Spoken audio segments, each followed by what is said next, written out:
দীর্ঘ এক যুগ পর নির্বাচনের মাধ্যমে নতুন নেতৃত্ব পেল নেট পোশাক শিল্প মালিকদের সংগঠন বিকেএমইএ। এতে সর্বোচ্চ ভোট পেয়ে পূর্ণ প্যানেলে বিজয়ী হয় মোহাম্মদ হাতেমের নেতৃত্বে থাকা প্রোগ্রেসিভ নিট অ্যালায়েন্স। দলবাজি বা সরকার প্রতি অন্ধ আনুগত্য নয়, পোশাক খাতের সার্বিক উন্নয়নে কাজ করার কথা জানান তিনি। রপ্তানি বাণিজ্যে সাফল্যের পাশাপাশি চ্যালেঞ্জ থাকলেও তা নিরসনে কার্যকর পদক্ষেপের দাবিতে সরকারের সাথে দর কষাকষিতে ব্যর্থ এ খাতের ব্যবসায়ী নেতারা। অভিযোগ, সরকারের চাপিয়ে দেয়া সিদ্ধান্ত বাস্তবায়নে উৎসাহী ভূমিকা ছিল বেশিরভাগ ব্যবসায়ী সংগঠনের।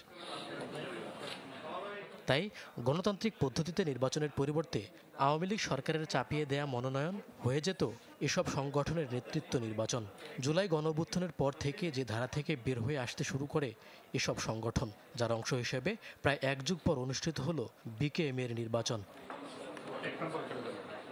শনিবার ভোট দিতে পেরে উচ্ছ্বাসিত ভোটাররাও। প্রত্যাশা, সংকট নিরসনে উদ্যোগী হবে নতুন কমিটি।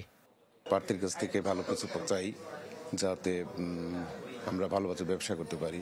ভালো করলে আগামী দিনের নেতৃত্বে তারা আসবে, খারাপ করলে নতুন নেতৃত্বে আমার বাছাই করার একটা সুযোগ হয়েছে। একজন সভাপতি, একজন নির্বাহী সভাপতি ও 7 জন সহসভাপতির সমন্বয়ে গঠিত হবে 35 জনের পরিচালনা পর্ষদ।